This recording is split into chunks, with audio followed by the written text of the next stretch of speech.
Opinions are mixed on how the Biden White House dealt with the recent China balloon saga.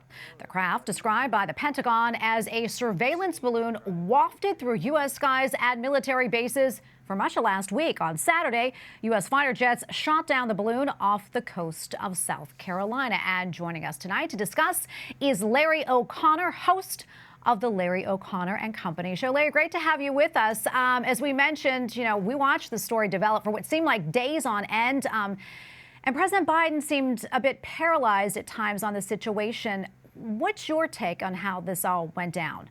It was a bizarre sort of slow motion infringement on our sovereignty, wasn't it? We could all look up in the sky and see it happening before our eyes. I think there's two aspects of this story that should be deeply concerning to the American people.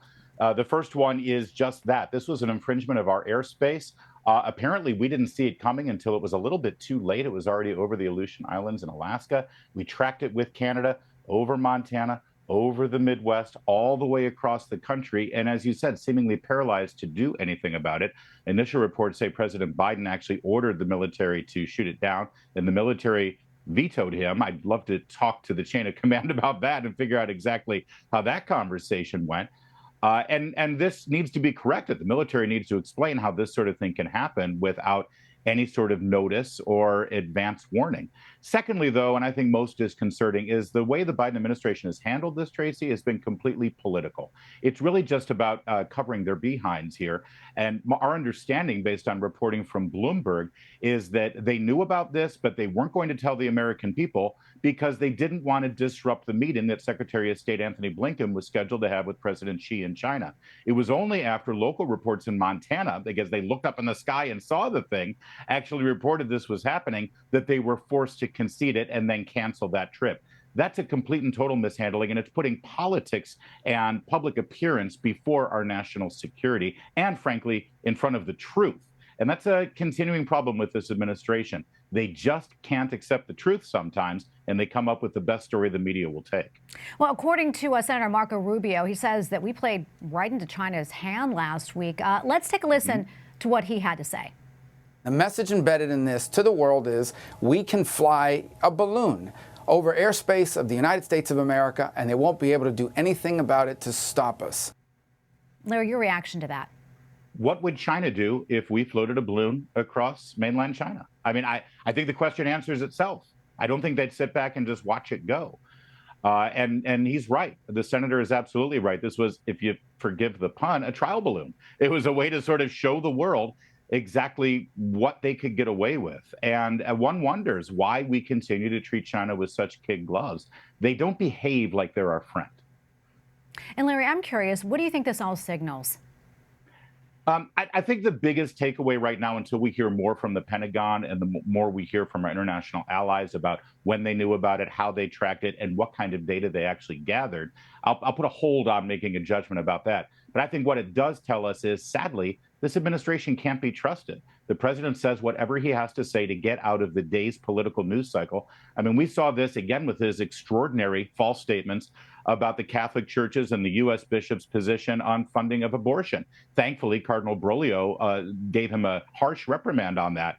But it's a scandal when a Catholic president misrepresents to Americans what the Catholic Church stands for. But again, if he needs to say it politically, he'll say it. And that's not good for a president, not good for the American people. Yeah, and I want to switch gears here quickly, Larry. As you know, President Biden is set to deliver his State of the Union address tomorrow night. And according to a recent Marist poll, more than 60% of people think the State of the Union is not strong.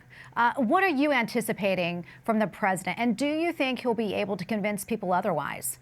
Well, again, you brought me on for my analysis and opinion, so I won't hold back. I think Joe Biden is going to do what Joe Biden's done in his entire 50-year career, which is draw political lines, draw partisan political lines, and rally the us against them kind of messaging that does work in this setting. He'll get his side of the building standing up and applauding him as he goes after Republicans. Republicans have been in power in the House of Representatives for only 4 weeks, and he's going to use rhetoric that makes it sound like they're going to drive this country into the toilet if they're allowed to have their way. That's what he's always done his entire career as a senator and as a vice president. And sadly, I expect there not to be much unity tomorrow night in the House chamber. Larry, something else I'm going to touch on before we let you go, something that a lot of people were talking about, and that's the Grammy Awards last night. The stage was full of singers, many of them dressed as devils, and it really, I have to say, and many people have said this, there was a satanic theme to that. Yeah. Were literally you surprised? Demonic. Let's talk about that, Larry. It's so literally demonic. And I hesitate because I don't want to be that old guy saying, you kids, back in my day, the music wasn't like that. Because frankly, back in my day, Madonna was doing some pretty rough things with a rosary and had a pretty strange idea how to venerate a saint in her Like a Prayer video. And Ozzy Osbourne was biting off the heads of bats. But I feel like it was a little more innocent back then. And it was a little more, it was obvious it was just a show. Where last night, this was so celebrated. This was like one of the opening numbers. It became sort of a theme for the evening, as you said.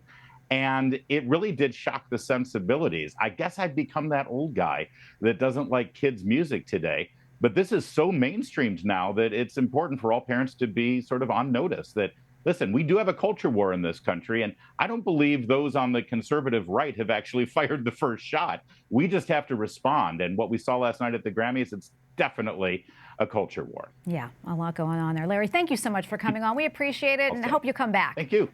Yeah, don't tell Matt Swayma came on. You know, he's my buddy on EWTN Morning Radio, and I don't want him to think I'm infringing on his territory. It's our secret. Don't worry. Thank you. Thanks, Larry.